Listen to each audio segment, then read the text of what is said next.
पूर्णमदा पूर्णमिदं पूर्णात् पूर्णमुदच्यते पूर्णस्य पूर्णमादाय पूर्णमेवावशिष्यते।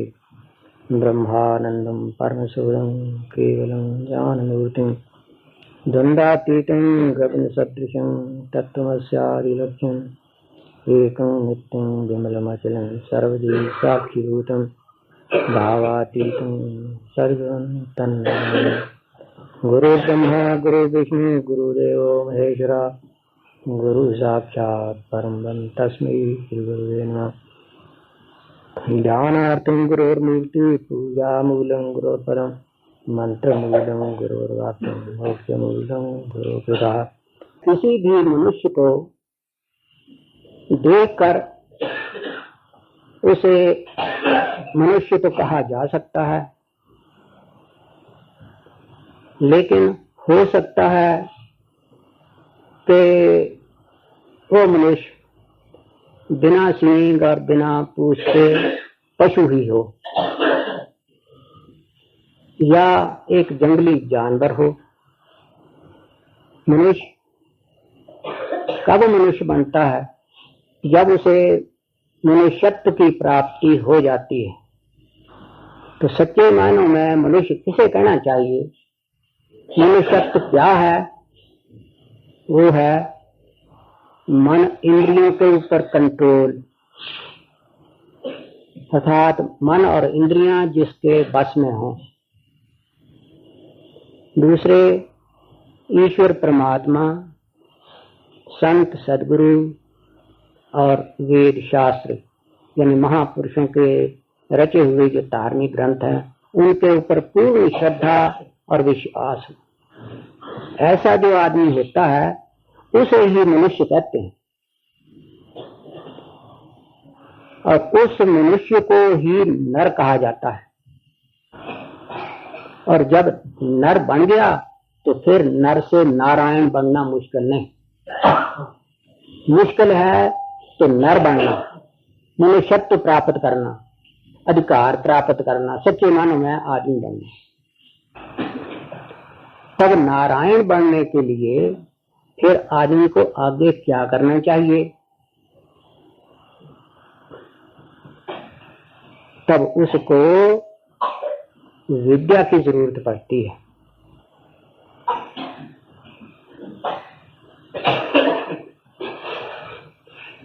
विद्या विद्वानों से मिलती है, ये तो जानते ही हैं। विद्या दो तरह की, एक लौकिक दूसरे पारलौकिक। लौकिक विद्या पारलौकिक विद्या को जानने के लिए एक साधन है। लौकिक विद्या सब कुछ नहीं है। पारलौकिक विद्या क्या है? जब ये जीव अपने असली रूप को जान जाए। ये जो पंच भौतिक शरीर है, ये क्या है? ये है अविद्या का रूप। इसको ही अपना आप समझना, पंच भौतिक शरीर को ही अपना आप समझना, इसी को मेरा कहना, ये क्या है? इसको कहते हैं अविद्या। और विद्या क्या है? अपने निज स्वरूप को, जो सत स्वरूप है, चित स्वरूप है, आनंद रूप है और परिपूर्ण है, उस अपने रूप को जानना, ये है विद्या। तब जिस तरह लौकिक विद्या को पाने के लिए एक लौकिक विद्या के जानने वाले गुरु की जरूरत होती है, इसी तरह पारलौकिक विद्या के जानने वाले जो सदगुरु संत महात्मा है, उनके पास जाने की जरूरत होती है। पारलौकिक विद्या उन्हीं से मिलती है। इन ग्राहकों में से दो तरह के आदमी हैं। एक वो जो नकद सौदा करते हैं, दूसरे वो जो नकद सौदा जिनके पास देने के लिए पूरे पैसे दाम नहीं है, वो उधार कर लेते हैं। तो वो दूसरे वो हैं जो उधार करते हैं। नकद सौदा करने वाले बहुत कम होते हैं, तो जो नकल सौदा करने वाले हैं उनको पहले नर बनने की आवश्यकता होती है, और नर बनने के लिए क्या शर्तें हैं वो पहले ही बतला दी हैं। फिर सुन लो, मन इंद्रियों पर कंट्रोल, ईश्वर परमात्मा, संत सदगुरु, वेद शास्त्र, इनके ऊपर पूरी श्रद्धा और विश्वास। जिसके पास ये होता है वो नकल सौदा करता है। जब ऐसे ही शिष्य सदगुरु के पास आते हैं तो जो परा विद्या है, आत्म तत्व का बोध कराना, ये अनुभवी महापुरुष ही कराते हैं। ये अपने आप से नहीं होता। ये ऐसा नहीं कि संसारिक विद्या पढ़ी तो एक ग्रंथ पढ़ लिया तो उसके आधार से फिर दूसरा भी पढ़ लिया अपने आप ही, पर ऐसा नहीं होगा। इस पारलौकिक विद्या के देने वाले संत सदगुरु होते हैं। तो जो नकद सौदा करने वाले हैं वो भी अपने आप को सोचें विचारें, और जो उधार करने वाले हैं वो भी सोचें विचारें, उसके अनुसार ही सौदा मिला करता है। आज जो कुछ ये मैंने कहा इसको सुने, समझें, और समझ करके फिर जो लोग ये दीक्षा लेने वाले हैं वो सोच समझ करके आगे कदम बढ़ाएं। उपदेश ले लिया और उसके ऊपर आचरण न किया तो क्या फायदा भला। ऐसे नाम त्रिक शिष्यों की तादाद चाहे जितनी बढ़ जाए, लेकिन उनसे कुछ लाभ नहीं ज्यादा होता। संस्कार उनके अंदर भले ही पड़ जाएं, लेकिन उनसे कोई विशेष लाभ ना उनको अपने आप में होता है और ना उनसे कुछ दूसरों को ही लाभ पहुंचता है। तो इसको पाने के लिए पहले अधिकारी बनने की जरूरत है। तो उसके लिए आज ग्रंथ में से कुछ मजमून ले लेते हैं।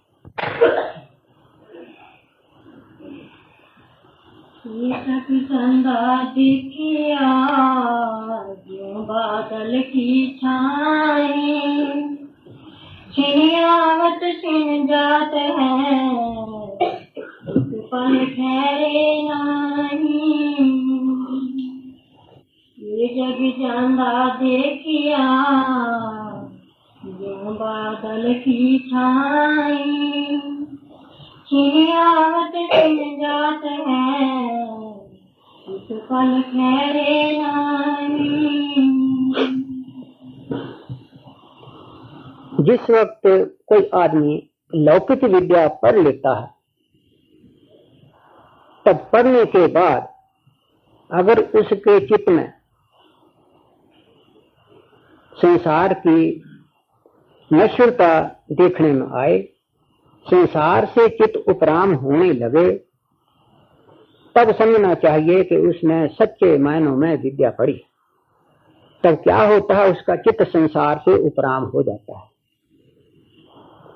महापुरुषों के रचे हुए जितने भी ग्रंथ हैं उन्होंने ये दिखाया है कि ये जो जीव है ये जगत में संसार के भोग पदार्थों में फंसा हुआ है, जिसके कारण ये यहाँ से छुट्टी पाकर अपने परमपिता परमात्मा के धाम नहीं जा सकते। हालांकि जबरदस्त इच्छा उसके मिलने की इसके अंदर है, और वो किसी भी योनि में चला जाए, हर योनि में उस परमात्मा की तलाश है सही, लेकिन नहीं पा सकता। दुख भोगता है, फिर उसे याद करता है और चाहता है, परंतु नहीं मिलता। तब जब लौकिक विद्या पूर्ण रूप से पढ़ लेता है, तब इसका चित्त संसार से उपराम हो जाता है। उपराम होने पर ही संत सदगुरु की आवश्यकता पड़ती है, और उस वक्त ही संत सदगुरु का दिया हुआ उपदेश इसके ऊपर काम करता, उससे पहले नहीं। तो यहाँ दिखाते हैं कि देखो, संसार और संसार की जितनी वस्तुएं हैं, किसी भी तरफ नजर मारो, क्या देखने में आएगा कि हर एक चीज पल पल क्षण क्षण में बदल रही है। कोई भी चीज एक हालत में कभी नहीं रहती। संसार के पदार्थ, मनुष्य का शरीर सब क्षण क्षण में बदलते रहते हैं। आज बच्चा है, कल को जवान है, फिर बुढ़ा है, और फिर बस कुछ भी नहीं। इसी तरह संसार के सब पदार्थ हैं। तब जब असलियत ये है तो फिर मनुष्य कौन सी वस्तु के साथ अपना प्रेम लगाए, किसके साथ अपना संबंध जोड़े, कोई देखने में नहीं आती। सबसे नजदीक आदमी का अपना शरीर है, परंतु इसको भी देखो, ये भी एक दिन आएगा तो आकर गिरते गिरते गिरते ऐसा गिरेगा कि फिर उठ नहीं सकेगा। ताकि जब शरीर भी प्रेम करने के लायक नहीं है तो बाकी पदार्थ तो का तो कहना ही क्या है। जीवे नदी का नीर लगे दरियाओदा पलक न बांधे। एक नदी की मिसाल देते हैं। नदी बह रही है, गौर से देखो, एक जगह ध्यान टिका करके।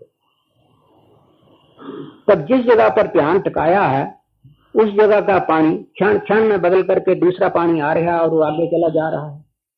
सुबह से चाहे शाम तक एक जगह देखते रहो, दरिया ज्यों का त्यों दिखाई पड़ेगा, परंतु वो पानी जिसको आपने शुरू में दृष्टि डाली थी वो पानी कहीं का कहीं चला गया।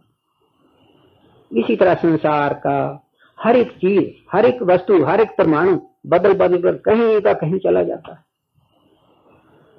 आज जिस मनुष्य का शरीर आप जिन परमाणु से मिलकर बना हुआ देखते हैं, ये परमाणु कभी किसी वक्त इस मिट्टी के अंदर थे, किसी वक्त घास फूस के अंदर थे, पशु के अंदर थे, और हो सकता है ये कभी किसी वक्त सूरज और चांद में हो। आज आपके शरीर में है, समय पाकर के ये परमाणु आपके शरीर से निकल करके दूसरों को शरीर बनाएंगे। तो इस प्रकार ये संसार सदा बनता और बिगड़ता रहता है। तो इस बनने बिगड़ने वाले संसार के ऊपर आदमी को अपना चित्त नहीं लगाना चाहिए। ऐसा होने से अशांति चित्त की बनी रहेगी। सुख, शांति और आनंद जो इसकी चाह है वो इसे नहीं मिल सकेगी। वो तभी होगी जब ऐसी चीज तलाश करे कि जो सदा कायम और दायम रहने वाली। तो कायम और दायम रहने वाली कौन सी चीज है? स्वयं एक परमात्मा के, दूसरी नहीं। ऐसा विचार जब हृदय में पैदा होगा तभी वैराग पैदा होगा, और वैराग पैदा हुआ तो फिर परमात्मा को मिलते देर नहीं लगेगी। संसार के पदार्थों के साथ अनुराग होने के कारण ही इसको बंधन है यहाँ का, वरना ये इस देश का पंछी नहीं है। ये पंछी उस देश का है जहां सदा एक रस रहता है, स्वयं शांति और आनंद के, अगर अमरता के दूसरा कुछ है नहीं। और यही इस जीव की चाह है, क्या मैं कभी मरूं नहीं, सदा बना रहूं, कभी कोई दुख ना हो, कभी किसी वस्तु की कमी ना हो। तो ये जो चीजें हैं, ये जो इसकी चाह है, ये कहाँ पूरी होती है? स्वयं उस परमात्मा को पाए बिना ये इसकी इच्छा पूरी नहीं होती। पर हृदय में तो यही है, परंतु इसका निशाना गलत होने पर के कारण संसारी नश्वर पदार्थों में इसका चित्त रमा हुआ है और उधर से इसको छुट्टी नहीं मिलती। हाँ जी।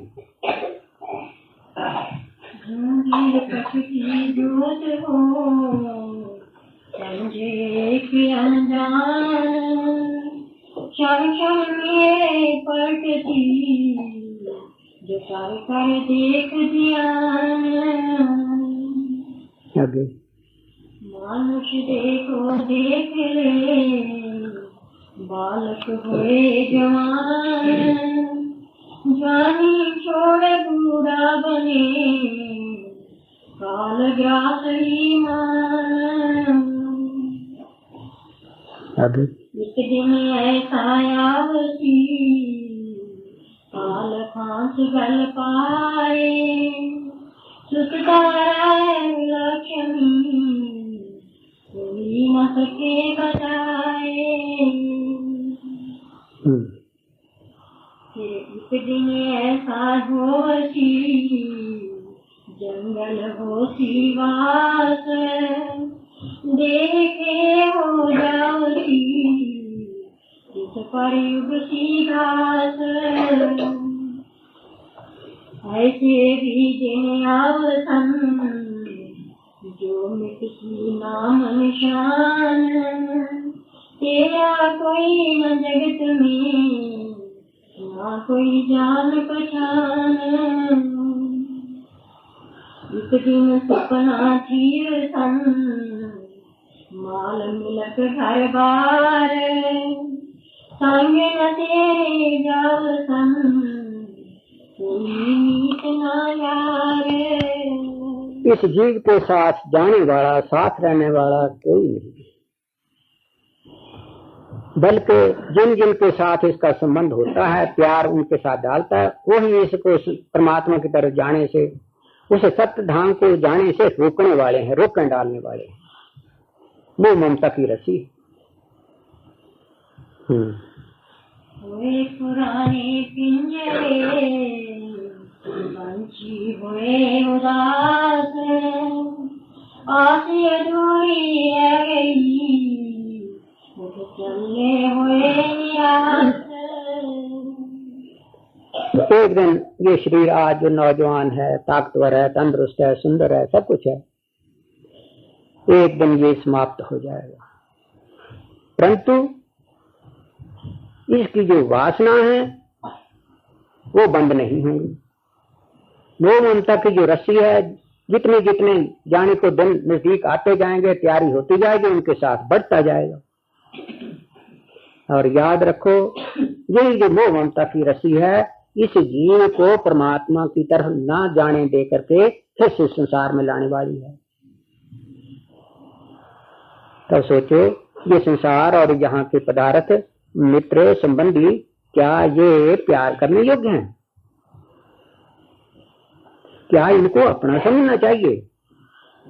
अपना कोई भी नहीं। जो आया है अपना अपना हिसाब किताब लेकर के आया है। जब जो किसी से जितना लेना है वो पूरा हो जाना है, तब कोई पहले चला जाएगा, कोई पीछे जाएगा, हम भी चले जाएंगे। ये है यहाँ का संबंध, ये है यहाँ की रिश्तेदारी, और ये है इस जीव के जगत में बंधे रहने का कारण। अगर ये ना हो तो जिस प्रकार पानी की बूंद चाहे समुद्र से सैकड़ों नहीं हजारों मील दूर हो, परंतु एक ना एक दिन वो समुद्र में मिल करके रहती है, उसको शांति वहां ही मिलती है। इसी तरह इस जीवात्मा को तब तक शांति नहीं मिलती जब तक जिस समुद्र की बूंद है उसमें जाकर के नहीं मिल जाती।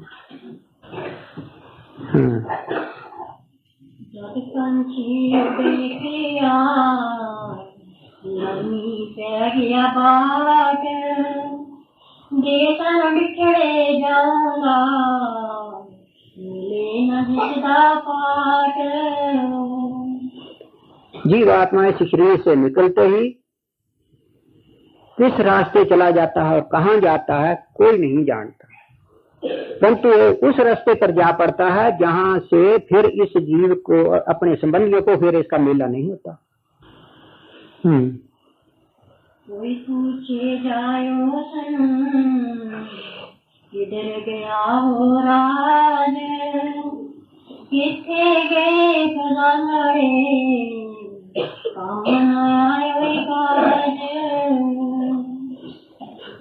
ऐसे मौके पर उस आदमी से सवाल करना चाहिए या उसके बारे में समझना चाहिए कि जितना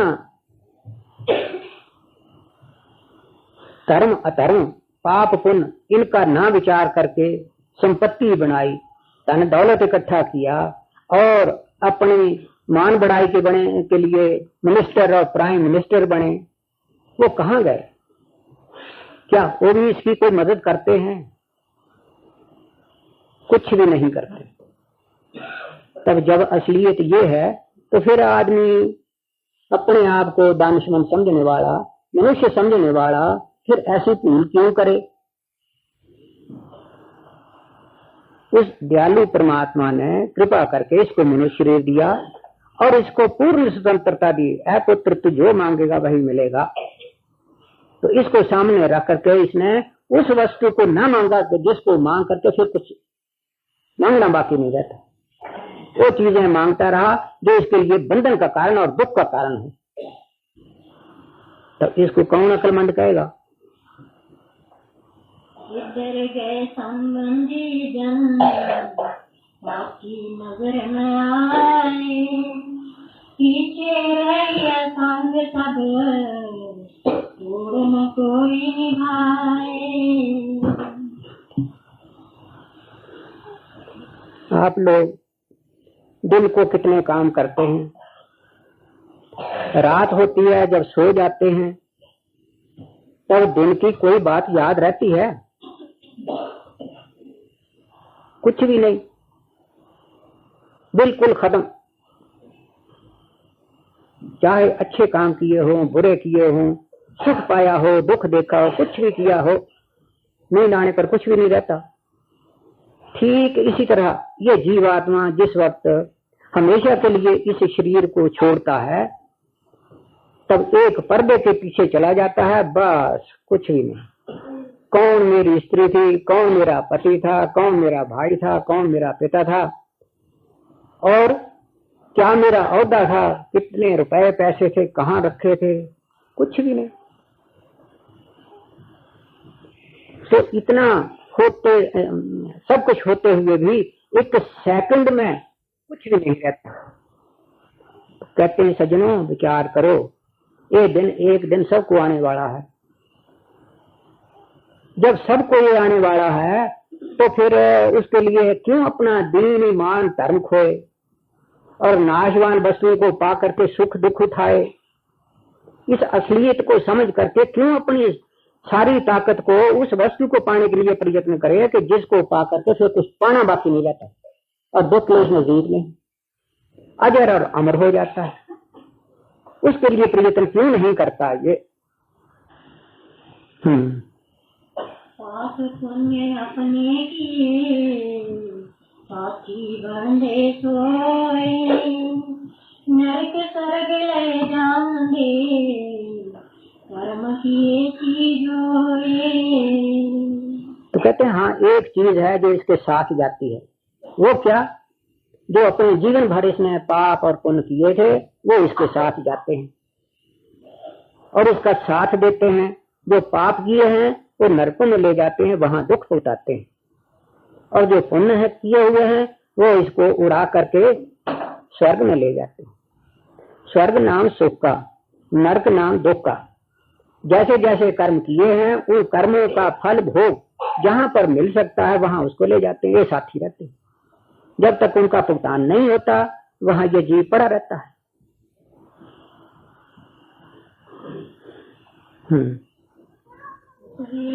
पछताव से तो किया नहीं गिरवा के पछताना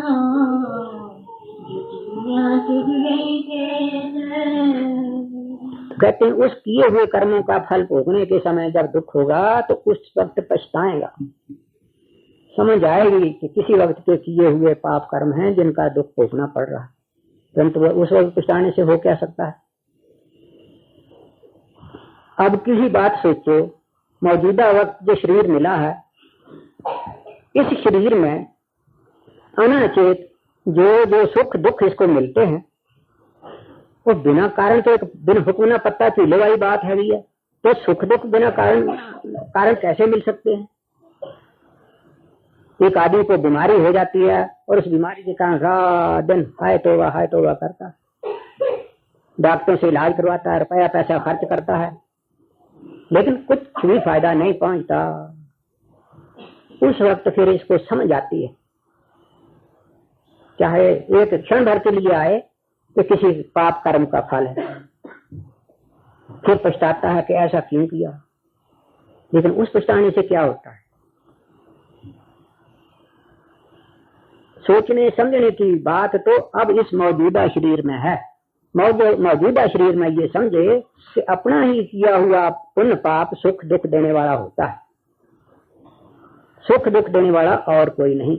ऐसा विचार अगर इस वक्त आए तो फिर खूब संभल कर चले, तो फिर दुख क्लेश वाली कोई बात नहीं रहती। किंतु ये जीव, जैसा कि अभी पढ़ के सुनाया था, तो ये जीव अज्ञान निद्रा में सोया पड़ा है। संत दयालु कृपालु इस जीव को बार बार जगाते हैं, ऐ जीव समझो, होश करो, अपना ही किया हुआ सुख और दुख देने वाला होता है। तो इस वक्त जो चाहे सो मांग लें, वो दयालु देने वाला है। परंतु इस वक्त किसने सोचना है? वक्त चला जाएगा, फिर जाकर के किसी दूसरे शरीर में पड़ेगा, पशु पंछी में पड़े। मान लो थोड़ी देर के लिए कोई आदमी पशु के शरीर में चला जाता है और यदि उसे पिछले जन्म की याद रह जाए कि मैं इस घर में रहता था, मालिक था, और यहाँ पर मैंने कितने सुख भोगे, क्या कुछ किया, कितना संपत्ति का मालिक था, मेरे संतान थी, ये था वो था, और आज पशु बना हूँ, गले में रस्सा डाला हुआ है। और मालिक जब चाहता है खाने को देता है, जैसा फिर उसकी मर्जी होती है देता है, नहीं होती तो नहीं देता।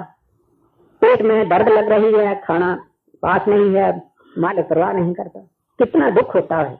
सोचता है उस वक्त कि मैं 20 शरीर में पहले आदमी था, मालिक था यहाँ का, आज पशु बना, तो उससे पछताए बना न रहेगा। तब ये दशा जो है सबको आनी है, तो उससे इस वक्त बचने का मौका है, उससे क्यों बचने का प्रयत्न नहीं करता? तो उसको यही कहना पड़ेगा कि जो अज्ञान निद्रा है उसका आनंद ले रहा है। कोई आदमी सोया पड़ा हो ना, तो उससे सोए पड़े कोई आदमी जगाए, उठो बैठो काम करो, ये करो वो करो, वो कहता मुझे सोने लो भाई, मुझे ना जगाओ, मैं आराम कर रहा हूँ। ठीक इसी तरह इस मौके पर मनुष्य धारण करके संत कारण जाली से समझाते बुझाते कि इस वक्त की जो स्वतंत्रता मिली है इसका फायदा उठा, लेकिन कोई नहीं। थोड़ी देर के लिए सोते हैं, सत्संग में बैठते हैं, कुछ थोड़ी सी होश तो आती है, लेकिन उसके बाद ही सब कुछ भूल जाता है। किसके कारण ऐसा हुआ? अज्ञानता के कारण। तब ये जो अज्ञानता है, ये हर एक आदमी की अज्ञानता एक जैसी नहीं, कमी बेशी के साथ है। किसी के ऊपर गहरा पर्दा पड़ा हुआ, किसी को गहरी नींद है, और किसी की नींद गहरी नहीं है, ओपरी है, जहाँ जगाया और उठ पड़े। इसी तरह श्रोता गणों में भी अज्ञान निद्रा वाले अलग अलग ताकत के हैं। कुछ ऐसे हैं जो सत्संग सुन करके तो बस उसी वक्त से अपना मन संसार से उपराम करके प्रभु के चरणों में लग जाते हैं। कुछ ऐसे हैं कर जाते ही दूर जाते हैं। कुछ ऐसे हैं जिनको अब नहीं, लेकिन कुछ सालों के बाद जाग आती है, लेकिन जाग आती है तो वो समय नहीं रहता, फिर भी कुछ नहीं होता। तो इसका जानते हो कारण क्या है? इसका कारण यही है कि पिछले जन्म में जो जैसे जैसे कर्म किए हुए हैं उसी के अनुसार मोटा पतला, उससे पतला पर्दा अज्ञान का पड़ा हुआ, अब उसी के मुताबिक जन्म में होश आती है, समझ आती है, और उसके मुताबिक वो अमल करता है।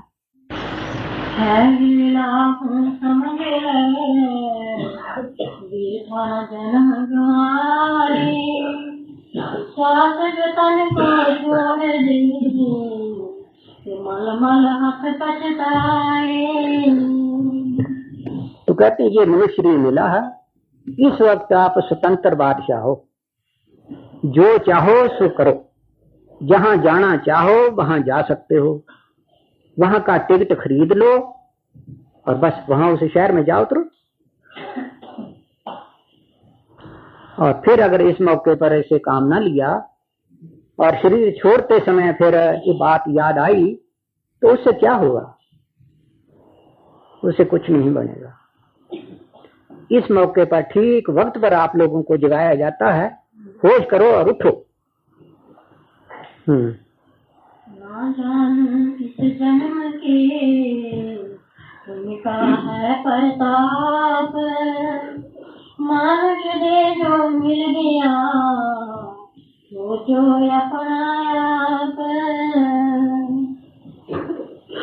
तो कहते हैं इसका उस परमात्मा का शुक्र करो, धन्यवाद करो कि उस परमात्मा ने ये मनुष्य शरीर दिया है, मनुष्य शरीर दिया और फिर इसमें मनुष्य शरीर में स्वतंत्रता दी और इसका पूरा पूरा फायदा उठाओ। तो इस शरीर को पा करके फिर क्या करना है, सोचो विचारो और फिर आगे कदम बढ़ाओ। क्या सोचना है, ये बड़ी मोटी बात। क्या ये जो मैं दिखाई देता हूं ये क्या है, पता लगेगा तो ये पंच भौतिक कपड़ा है। हवा मिट्टी पानी आग आकाश, इन 5 तत्वों का मिलकर के एक कपड़ा बना हुआ है। तो जीव आत्मा एक समय पर इन पंच भौतिक परमाणु को इकट्ठा करके उसके अंदर रहता है और कुछ समय रह करके फिर इसको जब पुराना हो जाता है तो छोड़ देता है और फिर दूसरी जगह जाकर के ऐसा करता है। तब ऐसा मालूम हुआ कि मैं वास्तव में ये नहीं हूं जो दिखाई पड़ता हूं। एक समय बनता है, दूसरे समय ये रह जाता है, मैं इसके अंदर कोई चीज और। इसी तरह सूक्ष्म शरीर है, इसी तरह कारण शरीर है।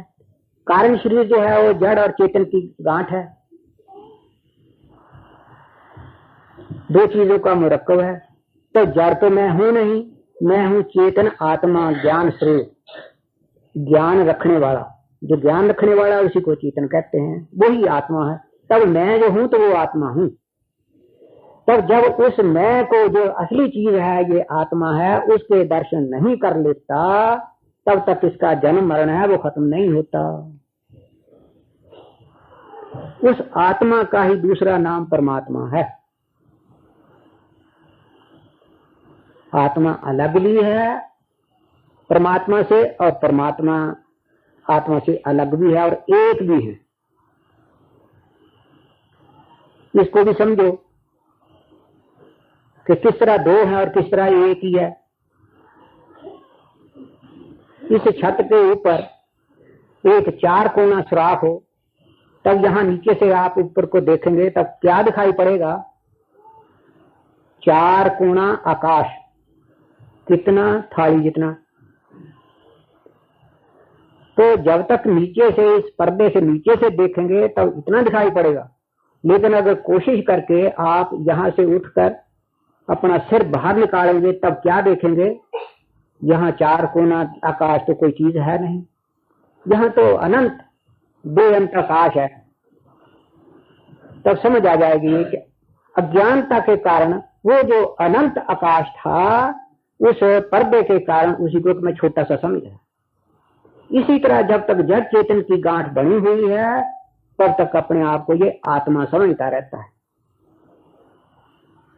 और जब उस शीशे से अलग हुआ तो वो ही अनंत। इसलिए शास्त्र में कहा जीवो ब्रह्म ही बना परा, जीव ब्रह्म ही है, दूसरी चीज नहीं है। परंतु माया रूपी पर्दे के कारण जब इस तरफ है तब जीव और ब्रह्म दो हैं। मैं अलग हूं वो अलग है।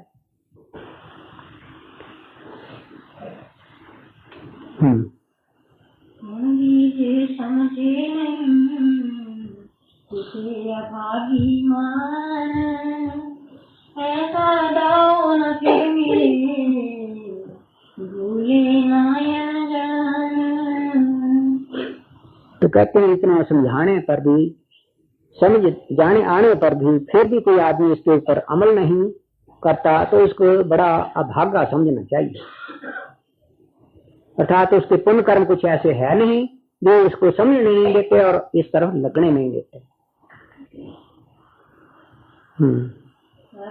हो जो यही कल खुलेगा काल, दम का नहीं बिता कुछ जोड़े अपनी चाल। तो कहते हैं अगर समझ आ गई है तो फिर ये काम पहले करो, बाकी काम पीछे। आँख पर कन ना मिले मुँह में रहे गिरा बाहर ज्ञान के हुए सदा की विश्वास। इस शरीर के अंदर जीव आत्मा ऐसे ही है कि एक पिंजरा हो और उसको 5-10 उसके दरवाजे बने हों और सब खुले पड़े हों, तो पंछी उस दरवाजे में से किसी वक्त भी निकल सकता है। इसी तरह ये जीवात्मा ऐसे शरीर के अंदर है और इसके ये जो 5 ज्ञान इंद्रियां हैं, इनमें से किसी वक्त भी किसी रास्ते से बाहर निकल सकता है। आंख खुली है तो आंख खुली ही रह जाएगी और ये निकल जाएगा, बंद है तो बंद रहेगी और ये निकल जाएगा। इसको मतलब कहने का ये कि इसको जरा भी समय नहीं लगता निकलने में, तो इसका जब ऐसी हालत है तब इसके ऊपर भरोसा नहीं करना कि आज नहीं तो फिर कर लेंगे। बहुत लोग तो ऐसे हैं जो कहते हैं अभी मेरा नौजवान शरीर है, शरीर में ताकत है, रुपया पैसा कमा सकता हूं, वृद्धावस्था आएगी तो उस वक्त माला पकड़ लेंगे। तो कहते हैं ये जो बेसमझी है, ये जो मूर्खता है, ये आपको ले डूबेगी, कुछ भी न करने देगी। मौत का तो भरोसा कुछ नहीं और कल का तो सामान तैयार करता है।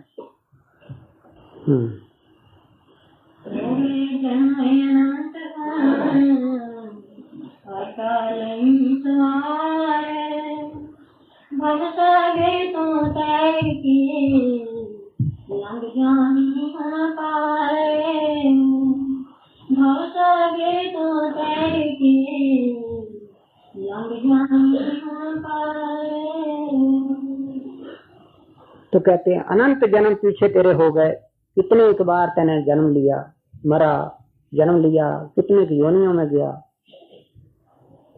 इस वक्त तेरे को अगर जाग आए तो तू अपना अग्गा संवार, अर्थात अग्गा संवारना क्या है, प्रभु की याद कर, उसको याद करके उसके पास पहुंच जा और बस सदा के लिए दुखों से छुट्टी पा जाएगा, जन्म मरण से छुट्टी पा जाएगा। बस खत्म।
नी भैणो हाल मीरा बाई दा, सुनो नी भैणो हाल मीरा बाई दा, झूठे जग नू छड़ के प्रीतम पाई दा, झूठे जग नू छड़ के प्रीतम पाई दा। राणा भी मीरा नू पिया डरांदा सी, राणा भी मीरा नू पिया डरांदा सी, सच्चा दिल सी उदा नहीं घबरांदा सी, सच्चा दिल सी उदा नहीं घबरांदा सी। मोह दुनिया दे नाल न मीरा कीता सी, मोह दुनिया दे नाल न मीरा कीता सी, हस हस जहर प्याला मीरा पीता सी, हस हस जहर प्याला पीता सी। सुनो नी भैणो हाल मीरा बाई दा, सुनो नी भैणो हाल मीरा बाई दा, झूठे जग नू छड़ के प्रीतम पाई दा, झूठे जग नू छड़ के प्रीतम पाई दा। नैन भी उदे चम चम नीर बहांदे सी, नैन भी उदे चम चम नीर बहांदे सी, अग बिरां दी आके ते भड़कांदे सी, अग बिरां दी आके ते भड़कांदे सी। सुनो नी भैणो हाल मीरा बाई दा, सुनो नी भैणो हाल मीरा बाई दा, झूठे जग नू छड़ के प्रीतम पाई दा, झूठे जग नू छड़ के प्रीतम पाई दा। लोकां पावे मीरा इक दीवानी सी, लोकां पावे मीरा इक दीवानी सी, सच्ची प्रभु दी भगती मीरा जानी सी, सच्ची प्रभु दी भगती मीरा जानी सी। सुनो नी भैणो हाल मीरा बाई दा, सुनो नी भैणो हाल मीरा बाई दा, झूठे जग नू छड़ के प्रीतम पाई दा, झूठे जग नू छड़ के प्रीतम पाई दा। मीरा कहंदी हुण मैं श्यामा तेरी हां, मीरा कहंदी हुण मैं श्यामा तेरी हां, तू हुण बन जा मेरा मैं हुण तेरी हां, तू हुण बन जा मेरा मैं हुण तेरी हां। सुनो नी भैणो हाल मीरा बाई दा, सुनो नी भैणो हाल मीरा बाई दा, झूठे जग नू छड़ के प्रीतम पाई दा, झूठे जग नू छड़ के प्रीतम पाई दा। गुरुदेव तुम्हारे चरणों में सर्वासन छावर हो जाए, गुरुदेव तुम्हारे चरणों में सर्वासन छावर हो जाए। तन मन धन सब इन चरणों पर वारा जाए, वारा जाए। तन मन धन सब इन चरणों पर वारा जाए, वारा जाए। इस तन की खाल के जूते बने, इस तन की खाल के जूते बने, गुरुदेव के चरणों की खातिर, गुरुदेव के चरणों की खातिर। सर के बालों का झाड़ू बने, गुरु चरण गुरु मार्ग को झाड़ा जाए। हर के बालों का झाड़ू बने, गुरु मार्ग को झाड़ा जाए। गुरुदेव तुम्हारे चरणों में सर्वस्व न्यौछावर हो जाए। गुरु रहा की दर्द बिठाने को, गुरु रहा की दर्द बिठाने को, हो मेरे लहू से छिड़काओ, मेरे लहू से छिड़काओ। और हड्डियां पिस कर चून बने, रास्ते में ताकि बिछ जाए। और हड्डियां पिस कर चून बने, रास्ते में ताकि बिछ जाए। तन मन धन सब इन चरणों पर वारा जाए, वारा जाए। एक आज्ञाकारी चाकर हो, एक आज्ञाकारी चाकर हो, मन मेरा गुरु के चरणों में, मन मेरा गुरु के चरणों में। तब सफल ये जीवन हो मेरा और आशा पूर्ण हो जाए। तब सफल ये जीवन हो मेरा और आशा पूर्ण हो जाए। गुरु देव तुम्हारे चरणों में सर्वस्व न्यौछावर हो जाए। इस जीवन की बात नहीं, इस जीवन की बात नहीं, लाखों भी जन्म मैं अगर पाऊंगा, लाखों भी जन्म मैं अगर पाऊं, हर जन्म में फिर मेरा जीवन गुरु चरणों के अर्पण हो जाए। हर जन्म में फिर मेरा जीवन गुरु चरणों के अर्पण हो जाए। गुरुदेव तुम्हारे चरणों में सर्वस्व न्यौछावर हो जाए। गुरुदेव तुम्हारे चरणों में सर्वस्व न्यौछावर हो जाए। तन मन धन सब इन चरणों पर वारा जाए, वारा जाए। तन मन धन सब इन चरणों पर वारा जाए, वारा जाए।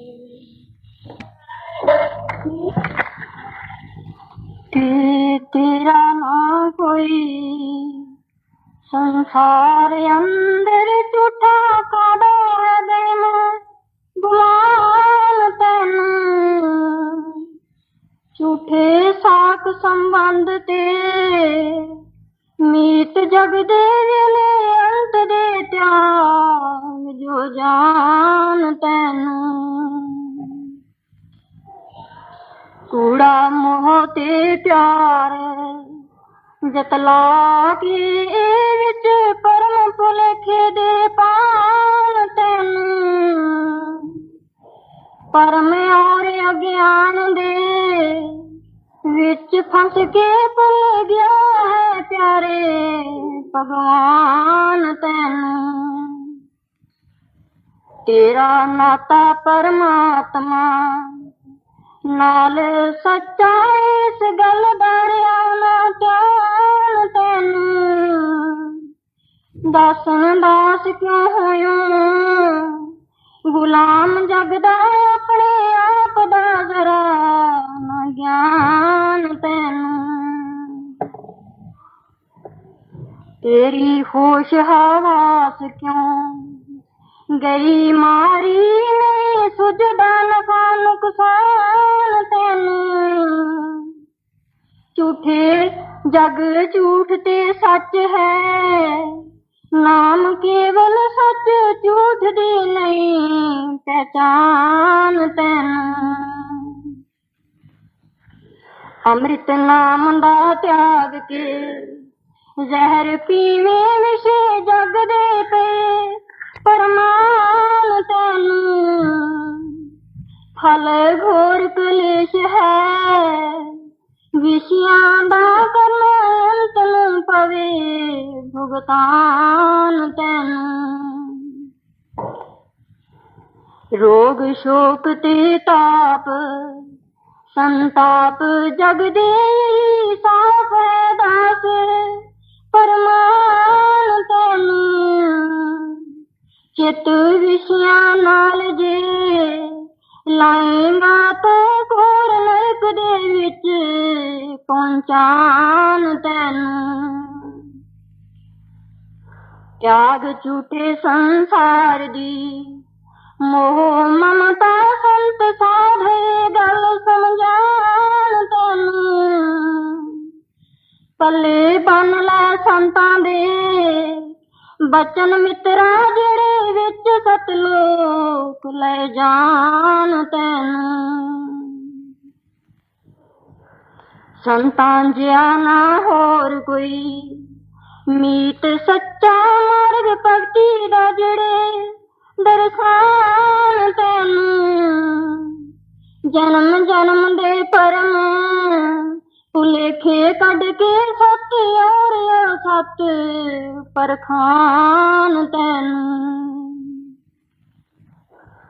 शरण सतगुरु संत दी लै दासा यम काल थे गुरु छुड़ाण तैनूं। लगे सुरत जो चरणां दे नाल तेरी अपने धाम विच संत ले जाण तैनूं। ते टाल ना कीमती वक्त एवें इस वक्त दा लाभ उठाए बाजों। मनुष्य जन्म हीरा कौडी मुल जांदा ना बंदगी भजन कमाए बाजों। झूठ सच दा भेद ना पा सकदा इंसान सतसंग विच ऐ बाजों। दुख दर्द कलेश ना दूर हुंदे सच्चा मालिक दा नाम ध्याए बाजों। सच्चे सुख दा मिले ना ताम सच्चा सच्चे सतगुरां नाल प्रीत लाए बाजों। चरणां विच टहके चरणां पास रह के अपने आप नूं दास मिटाए बाजों। टुट सकदी नहीं जंजीर मोह दी प्रीत विषयां वल्लों हटाए बाजों। परदा परम अज्ञान ना दूर हुंदा सुरमा ज्ञान दा अखियां च पाए बाजों। झूठी माया नूं सच इंसान जाने मिथ्या जग दी प्रांत भुलाए बाजों। संतां पास जाके सत संग करके झूठ सच दी परख कराए बाजों।